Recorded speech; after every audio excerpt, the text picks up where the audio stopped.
The Orkney Islands, north of Scotland, around 750 AD. In this year, strange omens appeared. Whirlwinds, lightning, dragons. And then the Vikings came.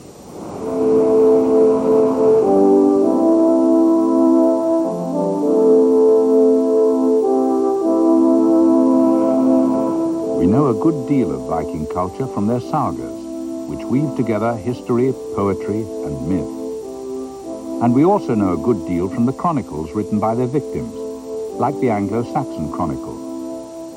Around 700 AD, the monks thought Jeremiah had prophesied the raids of the Vikings when he said, "Then the Lord said to me, out of the north an evil shall break forth upon all the inhabitants of the land." In their wake, the Vikings left desolation, ruined abbeys, ruined harvests, ruined villages. From the fury of the Norsemen, deliver us, O Lord.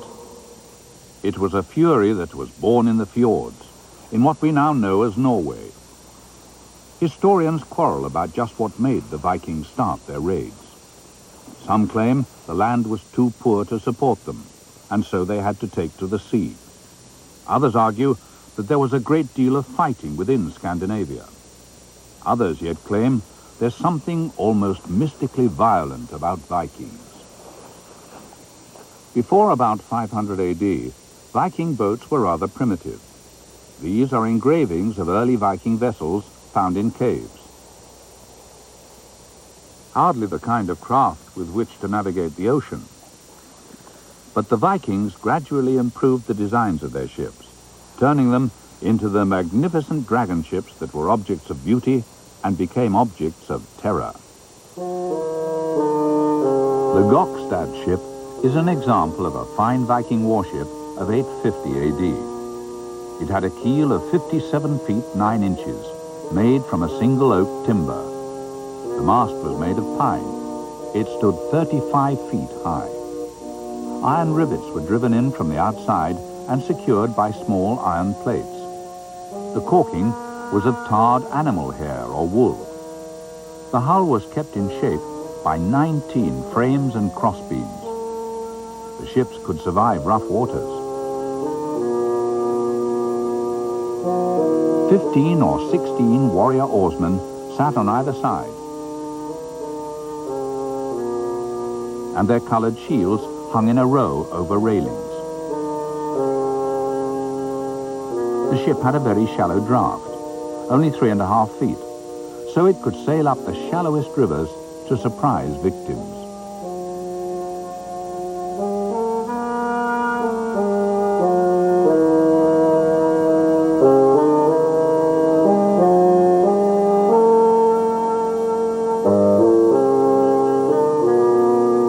The ships were splendid.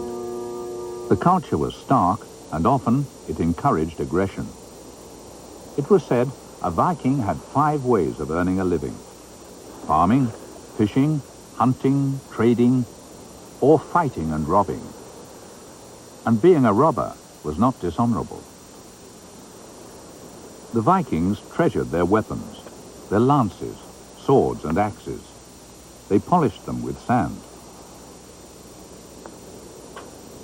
In the Museum of Stockholm, some very fine examples survive, like these 2 axes, which date from the 9th century. The Vikings gave to many ordinary items a certain menacing feel. This knife was designed to cut cheese, but it could cut throats too. The word berserk comes from the Vikings. When they lost control, they were called berserk. One poem reveals a certain frustration at all things domestic. I could curse this country, for I, the helmet wearer, must now grovel at a spring and wield a water pail. Viking sagas stress the fact that men had to be competent fighters.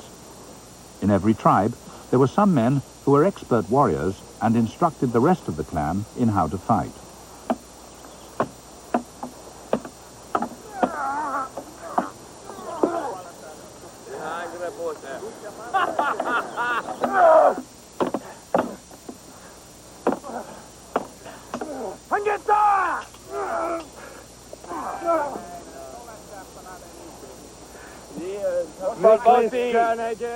To be a poor fighter was reason for shame, reason for ridicule, and reason to learn from those who were skilled.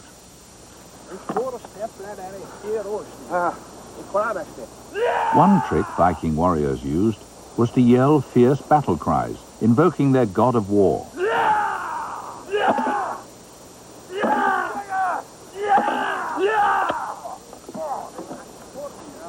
Young boys watched and learned. It was a society in which honor was important, honor and heredity. It was part of the duty of a father to teach his sons how to fight. The Vikings used wooden sticks like this to teach their young the tricks of war: the lunge, the parry, the feint.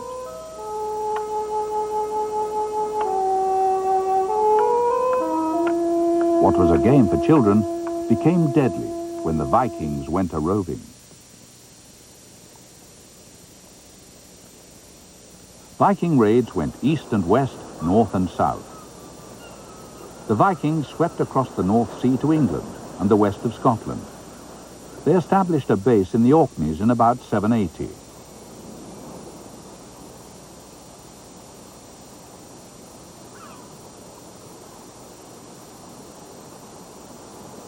The pattern of their settlement here was typical. First, they lived on the beach in tents. Then, after a few years, they started building settlements.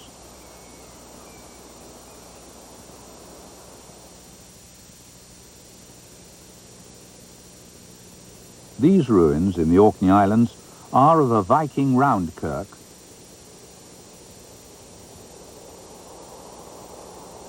and of an earl's boo, a large dining hall which was the center of Viking social life.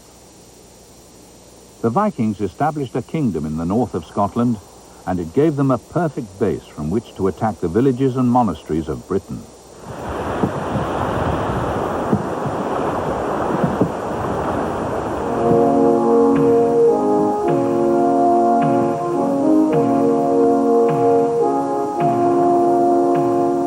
Here at Lindisfarne, off the coast of Northumbria, that they carried out a raid in 793, which left a profound impression on the monks and on the history of England. One chronicler, Simeon of Durham, noted, "The pagans arrived like stinging hornets, and spreading on all sides like fearful wolves, robbed, tore, and slaughtered not only beasts of burden, but even priests and monks and nuns. They came to the church of Lindisfarne and destroyed everything, trampled and polluted the holy places.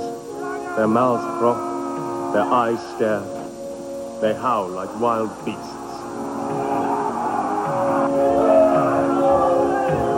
A French monk lamented, "It is over 350 years since we and our forefathers have inhabited this lovely land, and never before has such a terror appeared as this."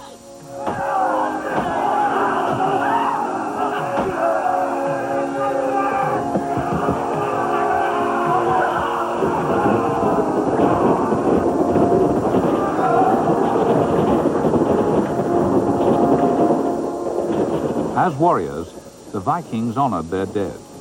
When a Viking died, his belongings were piled on a pyre, sometimes his boat. To die in battle was seen as heroic. When a Viking dies, they ask for a virgin. Which of you will die for your master tonight? It's an honor to go and share his death. Like the dragon ship burns, like a dragon's fiery breath. Sometimes, in the name of their gods, the Vikings were barbaric. On the Isle of Man, between Ireland and England, this skull has been excavated. It shows they engaged in human sacrifice.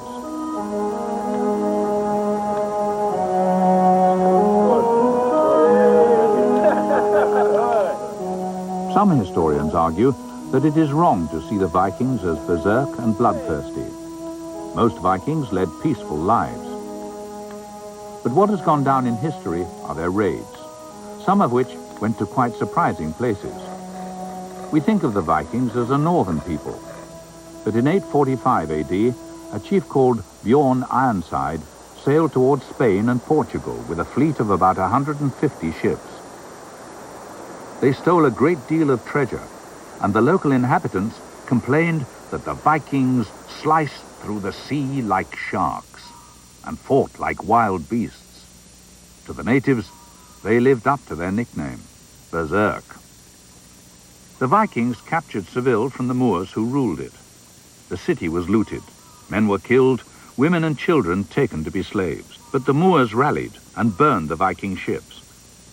Eventually, the Moors took so many prisoners that the gallows of Seville were full. Men were hung from palm trees.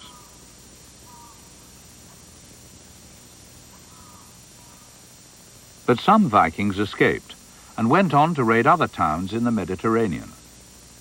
One specially intrepid group even got as far east as Baghdad. No one is really sure what drove the Vikings on.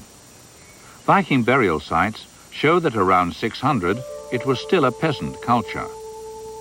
After 800, the relics became more elaborate, like these scenes from the sagas, including a woman with a snake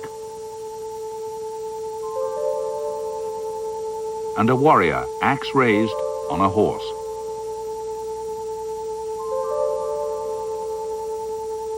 They turned their violence into art. The pent-up tension of these ornaments suggests a society where fighting was common.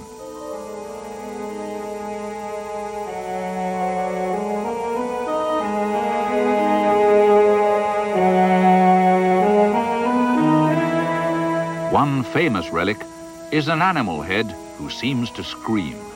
High tension, high art. The Vikings were the first Europeans to make long sea voyages. By 900, they had established a route to the Faroe Islands and one to Iceland. It was a considerable feat of navigation. Much of what we know of Viking history comes from an Icelandic historian who returned to Norway to find out about the history of his people. I have written the old stories about the chiefs who have had realms in the Northlands. Some of them come from the old songs or lays, which men have had for their amusement. And although we do not know whether they are true, we know, however, that often wise old men have reckoned such tales to be true. Like many medieval historians, Snorri weaved myth and history together seamlessly. One story in the sagas, almost certainly a myth, concerns a Viking princess who roamed beaches looking for pretty stones.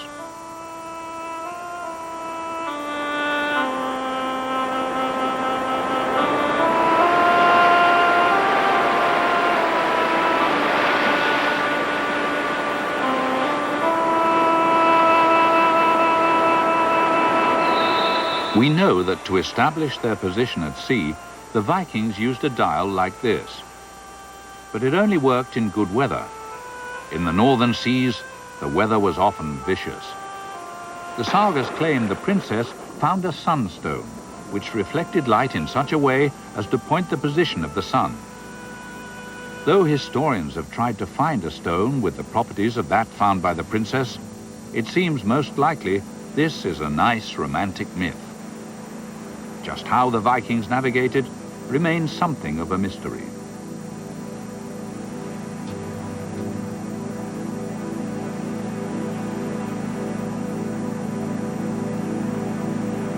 Mystery and myth, fact and fiction. They are never easy to disentangle when it comes to the Vikings. Snorri also wrote a great deal of Olaf Tryggvason, who is usually acknowledged to be the greatest Viking, pirate and king. Olaf was the man who, after many adventures, converted them to Christianity.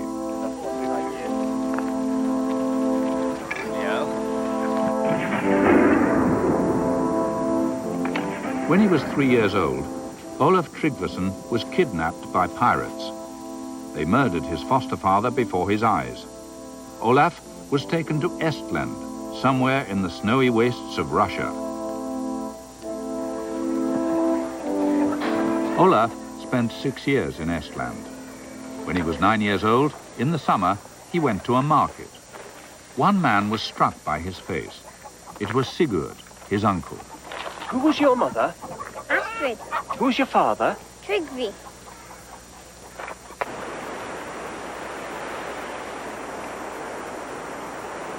Sigurd took him away. Now Olaf was free. Free to be a king. But a Viking had to have revenge. And according to Snorri's saga, Olaf was haunted by the memory of his dead foster father. So the young boy searched for the man who had killed him. Eventually, he found him on a desolate beach, drinking.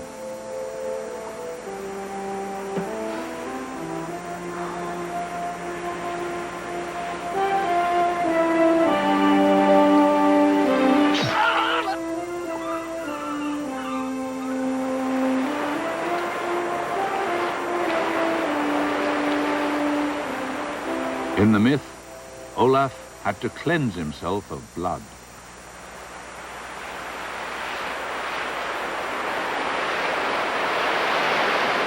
Olaf then went further east into Russia for 4 years, but he had to leave after King Valdemar became jealous. His queen loved Olaf too much.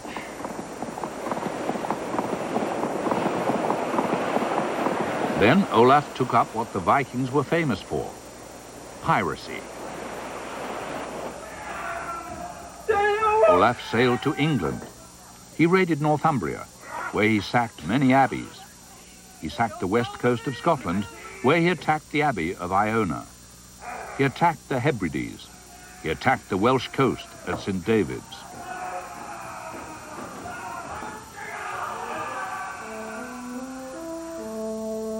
Olaf was still haunted by his childhood. He was restless, unsure of his destiny, until, on an island, he encountered a soothsayer. You will be a glorious king and do glorious deeds. You will bring many men to the truth and make them become Christians. You will help yourself and others. Believe me. You will be betrayed soon. Near your ships, many of your men will die. You will be wounded. You will be carried on shields to your ship. But you will not die.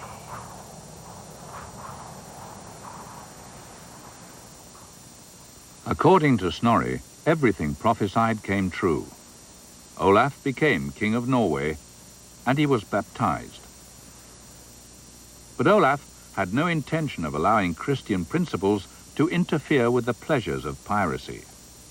And Olaf also developed the kind of ambition only kings can have. He wanted the longest boat in history, the Long Serpent. Craftsmen of all kinds gathered to build and decorate it. The chief shipwright was called Thorberg. But Thorberg could not finish building the ship because he had to go back to his home. He returned to the shipyard at Lauderhammers just as the great boat was nearly finished. Olaf was proud of his boat and horrified to find it had been partly destroyed, various pieces of it lying wrecked all over the beach.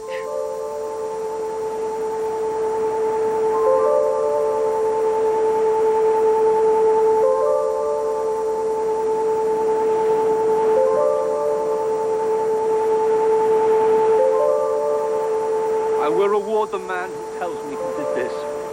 I will tell you, King. I have done this. Then you will make it as beautiful as before. Or you will die. Why? In my absence, they had used thick planks. I knew the ship would wallow in the sea like a rotten log. So now I shaped the planks until they were thin, supple, and smooth. The king gave me a new name, Smoothing Stroke. There were 34 rowing seats in the Long Serpent. It was fitted out with gilt. It was the most costly ship that was ever built in Norway. Despite being so expensive, the Long Serpent sank. But its loss did not harm Olaf. The sagas praise him as the greatest of Vikings, the pirate who became a Christian, and still did not stop being a pirate. Like many pirates, the Vikings were also explorers. Around 900, they sailed from Iceland to Greenland. From there, a company led by Leif Erikson sailed west. For years, there were controversies about whether or not Vikings had landed in America. But archaeological digs at Lanceau Meadows in northern Newfoundland have revealed ruins of buildings fashioned in the Viking style.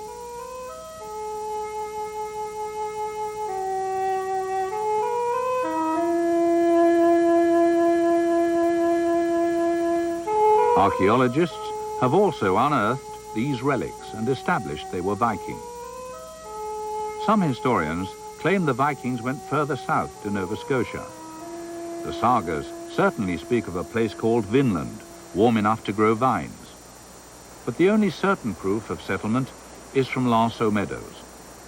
But this colony was abandoned by 1200. It would be 300 years until Europeans set foot on the Americas again.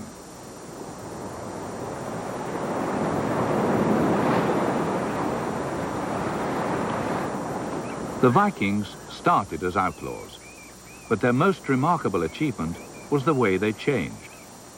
From about 900 AD, they abandoned their boats and took up farming.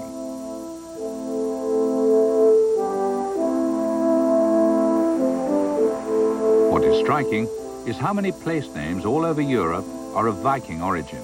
They can be found in France, Ireland, and all over the British Isles. This is Caldy, a small island off the southern coast of Wales. The name is Viking.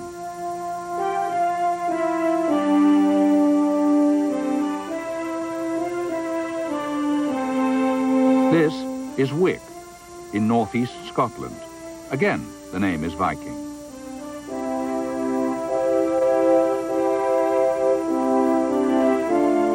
This is Stromness in Orkney. Again, a Viking name.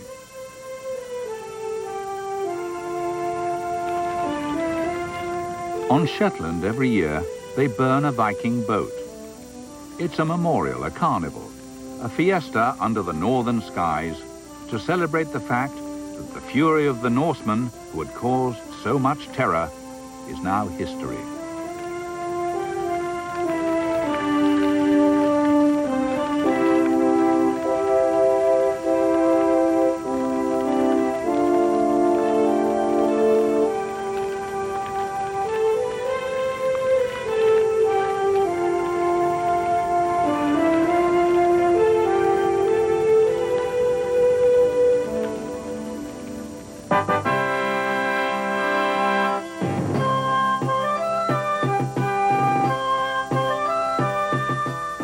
Coral reefs in the Caribbean are in danger of extinction.